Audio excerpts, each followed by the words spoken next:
makers of Camel cigarettes, present Dick Powell as Richard Diamond, private detective.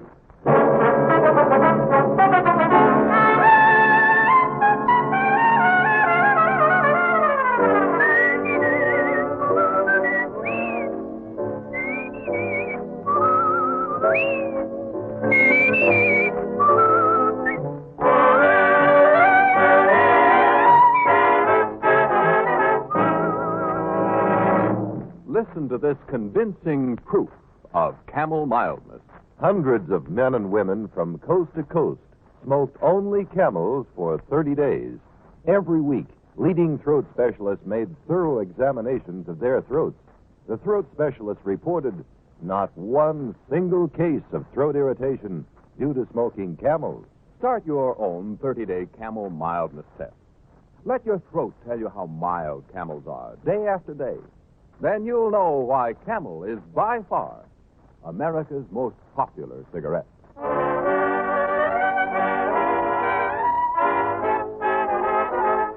Here transcribed is Richard Diamond, private detective, starring Dick Powell.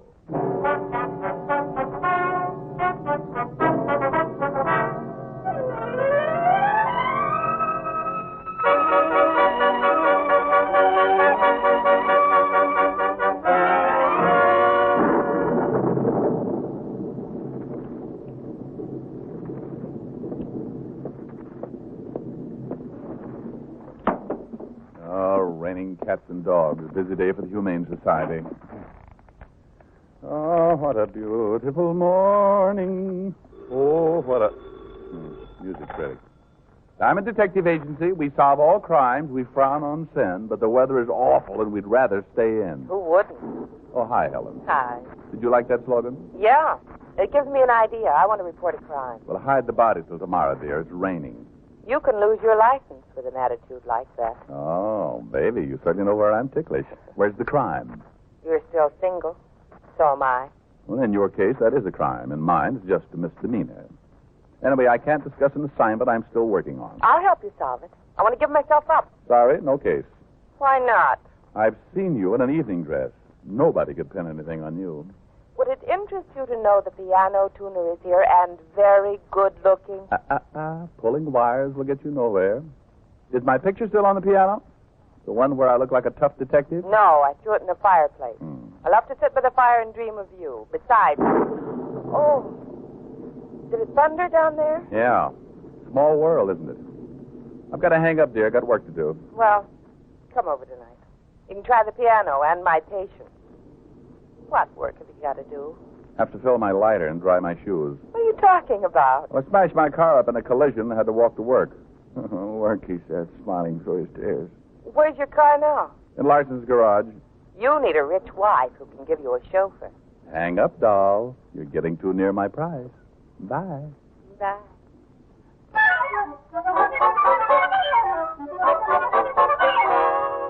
I looked at the door, hoping a wealthy client with an easy case would walk in. When that Connecticut car with a lemon-headed driver folded my fenders an hour before, I knew I was in for a repair job that would spring my bill clip. So I called the garage to see whether I should start saving up for it or just jump out of the window. Larson's garage. Larson? Diamond speaking. How does it look? Looks like you're going to be a pedestrian for about 3 weeks, Mr. Diamond. But it ain't all bad. The frame's out of line only a couple inches. Save the silver lining for the brake drums, Junior. You never call me Mr. Diamond unless there's going to be more than $100. How much, roughly? Oh, I'd say 250. I said roughly, not brutally. Anyway, why are you calling me up, Diamond? Didn't your guy tell you? My guy? Yeah, the big boy you sent over to get your stuff out of the car. Wait a minute. Did he say I sent him... Hang up, Diamond. Stop talking and hang up. Have a chair, friend. Be with you in a moment. Larson, was this guy of mine a thick-set, moronic-looking oaf with a greasy hat and a broken nose? The next one is through your ears, Diamond. Hang up. I'll talk to you later, Larson. I just heard a report that requires my attention. Do you realize, friend, that you made a big hole in my wastebasket? Now, suppose I wanted to fill it with water to wash my hair. How could I... Shut up! Where is it? I said, where is it? Talk! You told me to shut up. You can't have it both ways. Friend, I've had a bad morning. My car is smashed up, and my feet are wet, and things look bad in Egypt. As the old song says, I love a charade, but not this much. Don't play cozy. The stuff in your car. Oh. Well, now, let me think. There was a box of cleansing tissues in the glove compartment, some golf clubs in the trunk, probably some hairpins down behind the seat. I've told that girl 100 times. After the wreck. After the wreck. Everybody was throwing stuff back in the car. We want the brown envelope. Brown envelope? Friend, I never saw it. No. Scout's honor. See, I'll cross my hide Keep and... your hands down.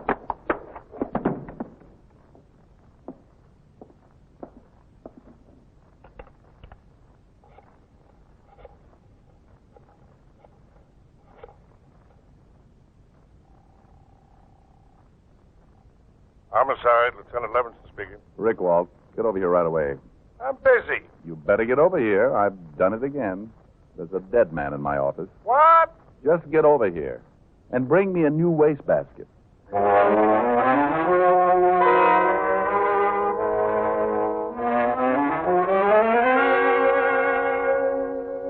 Yeah, I know him. Paul Scannell, hoodlum, third class. Car stripper, nightclub bouncer, Central Park mugger, and manic depressive about town. Last arrest 2 years ago. They didn't want him for anything right now. You could have had him for assaulting wastebaskets. Who was he with? I don't know. He's been out of circulation. What makes you think he was with anybody? Plural personal pronoun. He said, we want the envelope. You and your education.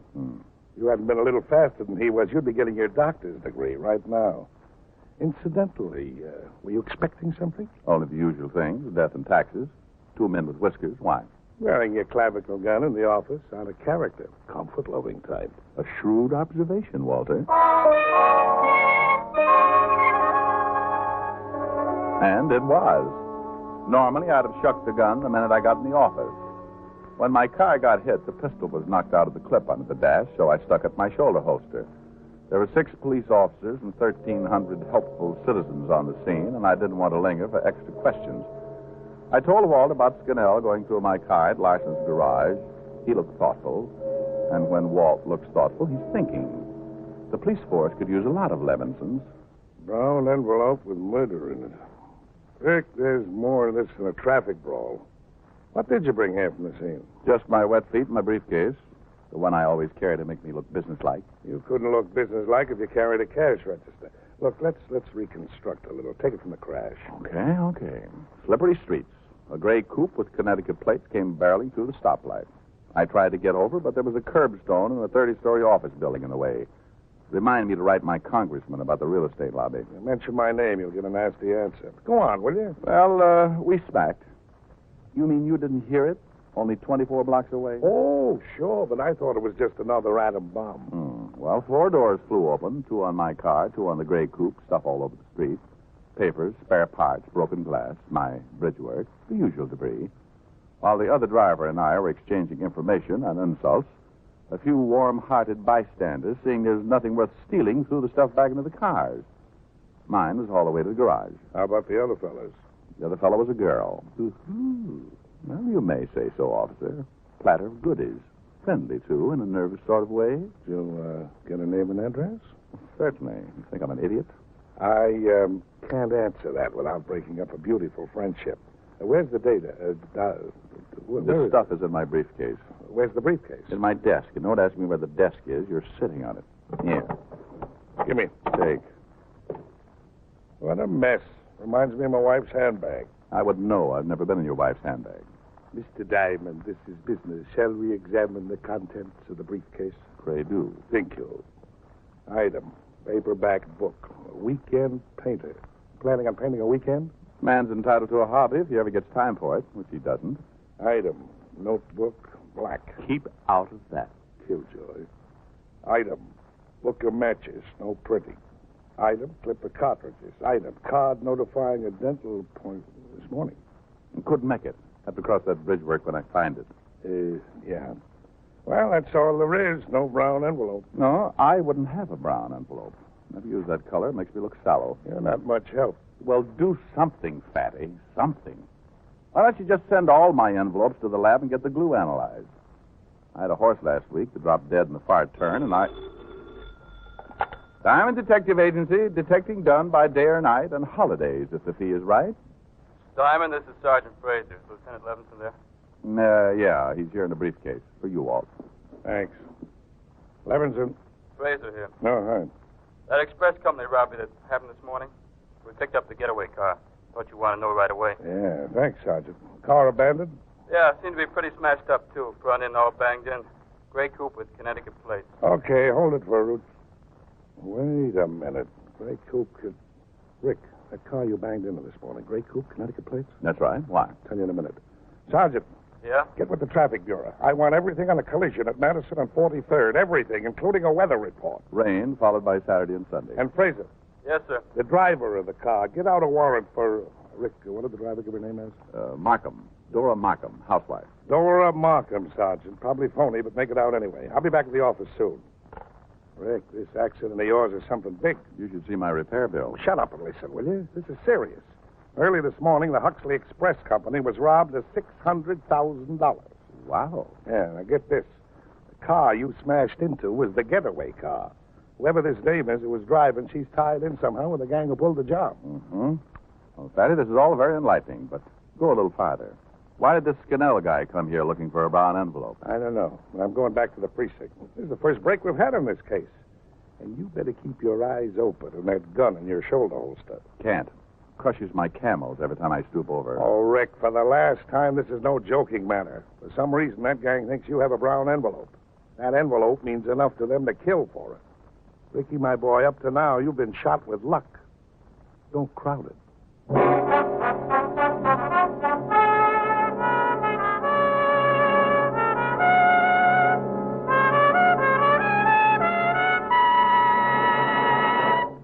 Before we continue with Richard Diamond, here are a few words about smoking enjoyment.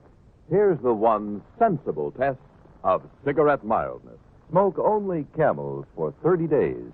Pack after pack, you'll enjoy the full, rich flavor that's found only in Camels. And through steady smoking, the only sensible way to judge a cigarette, you'll see for yourself how mild Camels are, how well Camels agree with your throat. In a test supervised by noted throat specialists, hundreds of men and women from coast to coast smoked only Camels for 30 days.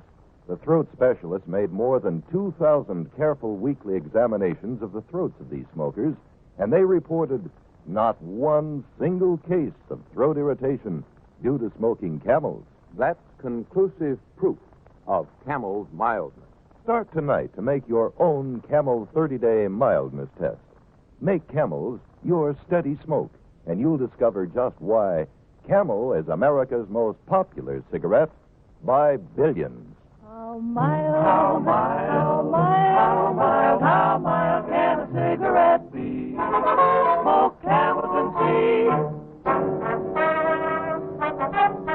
And now, back to Richard Diamond, Private Detective, starring Dick Powell.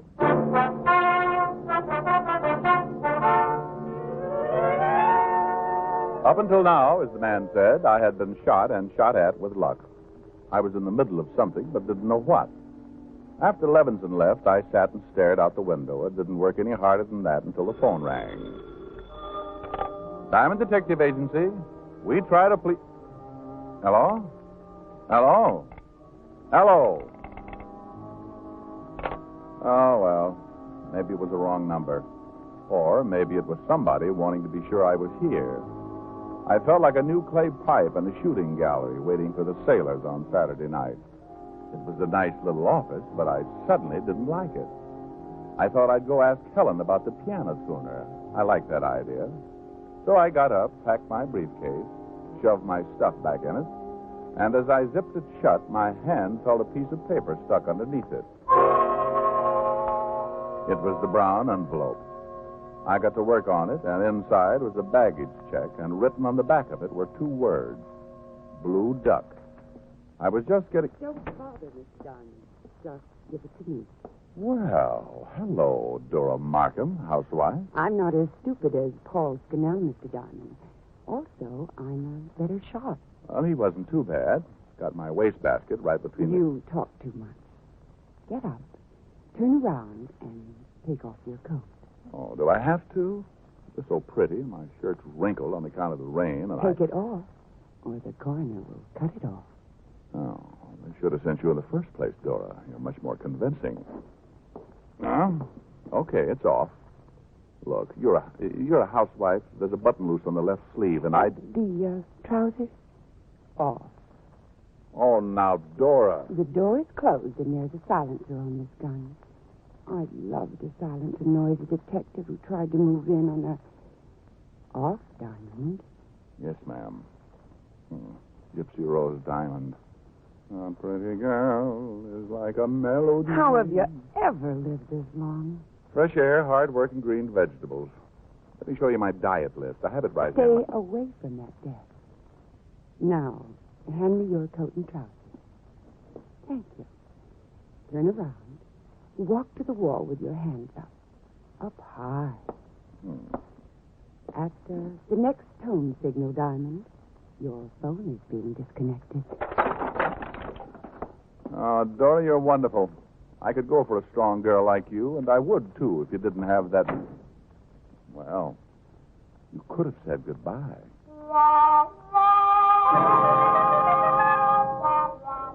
Richard Diamond, detective, with no pants.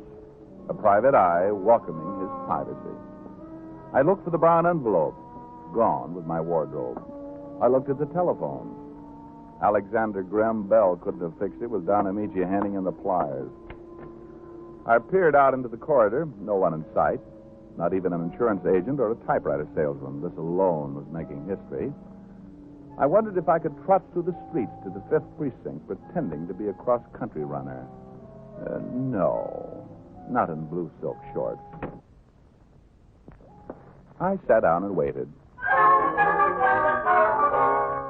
And waited. And waited. I tried telepathy.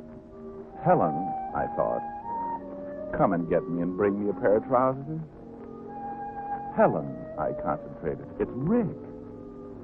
The rain must have done something to Helen's antenna, so I concentrated on Walt. Walt, I thought. And Walt walked in. Well, you're a more sensitive type than I thought, Walt. Did you bring me some trousers? Some trousers? What's coming off here?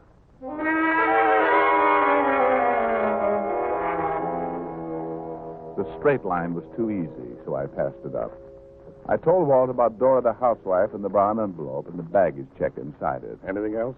Yeah, 2 words written on the back of the check. Said, Blue Duck. About that time, Dora interrupted me with her old clothes campaign. Blue Duck. Never heard that before. Blue Duck. Well, there used to be a Blue Duck nightclub in the West 20s. A real hog wallow. Closed up a year ago for selling to minors. Keep talking. All right. But I'll be ad-libbing in a minute. The only thing I know about it is that it was run by Sis Madsen and her husband. It was quite a joint. Hey. Yeah? Sis Madsen. That's Dora Markham, housewife with the lemon rents and a new name. This begins to add up. That guy you killed in your office used to work for Sis Matson. There were 3 people spotted in that Huxley Express robbery. Dave and 2 guys. Oh, could have been Sis Madsen, her husband, and Scannell. This is very interesting. I'll tell you something else very interesting. What? I'm freezing. Or is that only interesting to me? Wait a minute. Fraser. Yes, sir. There's a cleaning and pressing shop halfway up the block. Go see if Mr. Diamond's coat and pants are there. Gray tweed, name in the inside pocket. Get with it, son. Fitting shop, Diamond's coat and pants. Yes, sir. How did you know, Fatty? Oh, sheer genius. Besides, it's logical. I don't think she'd want to haul them all over town or be seen stuffing them into a garbage can. Why not? That's where I got them. Blue Duck. I hope you're sure that's what you read on the back of that check. I'm sure, but it's been closed for years. Well, we're going down there and open it up. No. No what? No pants. Don't be so modest. I'm not modest. I'm cold. Stand over there. That's it. Come in. Hey, watch it, Lieutenant. It's just me. Okay, Fraser. Got Mr. Diamond's clothes? Yes, sir. All pressed nice, too. Another 10 minutes, the guy would have brought him up here himself. Really? Yeah. The lady said her father was waiting for him. Her father? Walt, give me a gun. This gang will stoop to anything. 10 minutes later, we were on our way to an ex-nightclub, the Blue Duck. I sat in front of Levinson's car, trying not to wrinkle my well-pressed trousers. We pulled up half a block from the one-time nightclub. Where are all the cars? I thought this would be a bigger party. This place isn't a Blue Duck, it's a dead duck. Maybe it's a bigger party than it looks. Where are you looking? For a bright cop, Fatty, you're a little dull. But everything points to this little bistro, so we'll just... I know. Take a gander at the duck. Gander at the duck. I heard it the first time. Tell me, Walt, this $600,000, is there a reward? A reward? Why, you... Keep your voice down, officer, while you tell me who put you on to the Blue Duck and Sis Matson. Who got shot at, stripped, humiliated, wrecked? Who'd split 50-50 with the police pension fund? You should have brought your briefcase. You are a businessman. Come on. Dead duck, all right. I don't think this joint was ever alive. Maybe they went to a movie. After all, a housewife is entitled to a little recreation, and I No don't... way. This place has been closed for years. Nobody here. We want to look around a little. There ain't nobody here, I told you. We'll come in anyway. Walt, get the old guy to turn on some lights. Ain't no lights. Must be some lights, Pop. How do you get your reading done? I spend my time minding my own business, Sonny. Not a bad idea for you either. You don't mean you think I'm Snoopy? Nothing to see here. Now get out. We're police officers, Pop. Now find the lights and stop talking so much. What do you want anyway? Lights. Didn't you hear what the man said? All right. Here's the switch. Place looks like it was never open. What'd you expect, dancing girls? You're pretty fresh, you know it. I got half a mind to run you in. Oh, hold it, Walt. You don't want him. You said it. Who pays you, Pop? I don't know. They mail it to me. Yeah, sure. What's under those stairs? Tables and chairs. What's on the second floor? Nothing. Used to be the office. Well, I'd like to take a look at it. Come on, Walt. Okay. Come on, Pop. I'll stay here. You'll come with us. It's bad for my heart climbing up and down stairs. You don't think maybe there's somebody in the office, do you, Pop? The place is empty, I tell you. Come on. Keep up with us, Pop. Are you scared of your heart? No. Scared of anything else? No. Well, I am. Hold it. What, Walt? I heard something. Rat. Maybe. Walt, get down. Rats, huh? Yeah, I guess that fits. Who's upstairs, Pop? I don't know. I told you. They're going to get him, whoever it is. You might as well start talking. I don't want no trouble. Now, look, you... Walt, start firing up toward that landing. Keep him busy. I'll try to get beside the staircase. Yeah. For Pete's sake, shoot high. You figure it's Sis Matson and her husband? Yeah. Now start firing. High toward the landing.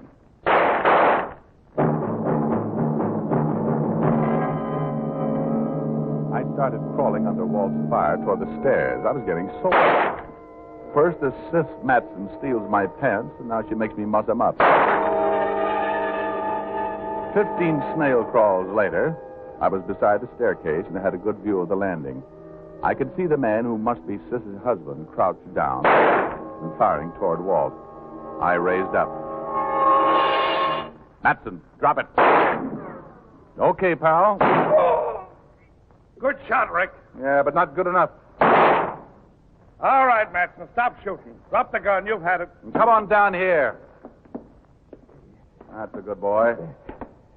Now, where's your wife, Matson? Who? Sis Matson. I don't know who you're talking about. Your wife, Matson.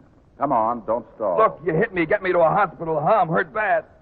Did you hear him say anything, Walt? Yeah, but I can't make it out. Look, you guys, this ain't legal. You got to get me to a doc. Might be able to understand him if he talked about Sis, though. Yeah, what about it, Matson? Look, I don't know. Get me to a doc. I'll talk later. You'll talk now. You'll lay right there until you do. Hold on, Rick. Car pulled up outside. See the lights through the window? Yeah. Quiet. Sis, get out! What? Hold it, honey. Cover, Walt. What is it? Diamond's the name, Sis. Or maybe you don't recognize me with my pants on. Rico, what have you done to him? Only a flesh wound, but he thinks he's bleeding to death. Ah, nice suitcase you got there, Sis.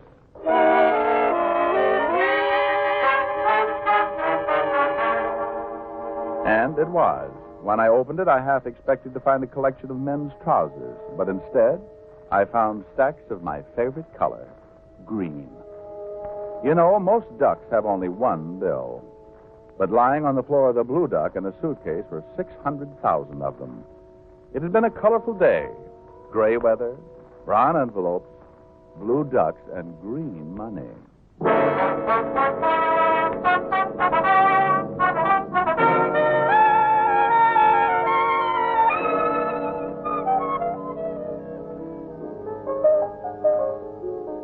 Rick, Yes, Ellen? there wasn't any piano tuner here. Oh, that's too bad. Too bad. Mm-hmm. Listen to middle C. Off a full 30 seconds. I'll call a tuner tomorrow. I'll call one. I know a dandy. 73 years old. Tuned pianos for Caruso. Caruso. Who? Now, easy. You'll hurt Lanza's feelings. When you are in love, it's the loveliest night of the year. Tonight? Stars twinkle above, and you almost can touch them from here. Yeah, long arms. You're reaching. Words fall into rhyme anytime you are holding me near. When you are in love, it's the loveliest night of the year. Let's dance. Waltzing along in a blue, like a breeze drifting over the sand. Thrilled by the wonder of you and the wonderful touch of your hand.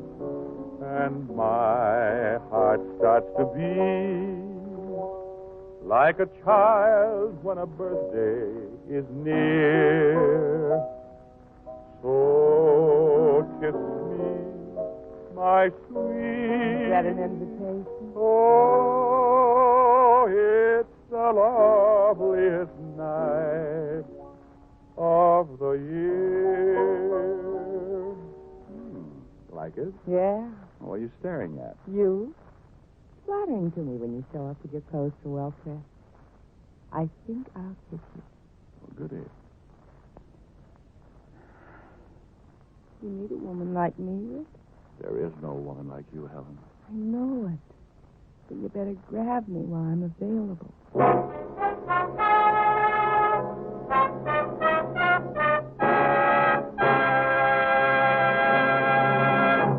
Dick Powell will return in just a minute. Here's a wonderful Christmas shopping tip. Give cartons of Camels as Christmas gifts. Camel makes it easy for you with a special Christmas gift carton. It's beautifully designed in holiday colors and has a built-in greeting card right on top of the carton. Be sure to give plenty of Camels this Christmas. It's America's most popular cigarette by billions. How mild, how mild can a cigarette be? Smoke Camels and see. Here's Dick Powell with a special message. Thank you. Ladies and gentlemen, every week the makers of Camel cigarettes send thousands of packs of Camels to military hospitals and veterans. That's to help show hospitalized men and women of the armed forces that folks at home haven't forgotten them.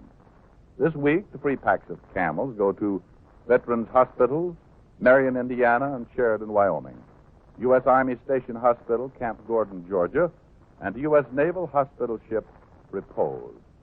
Now until next week, enjoy Camels. I always do.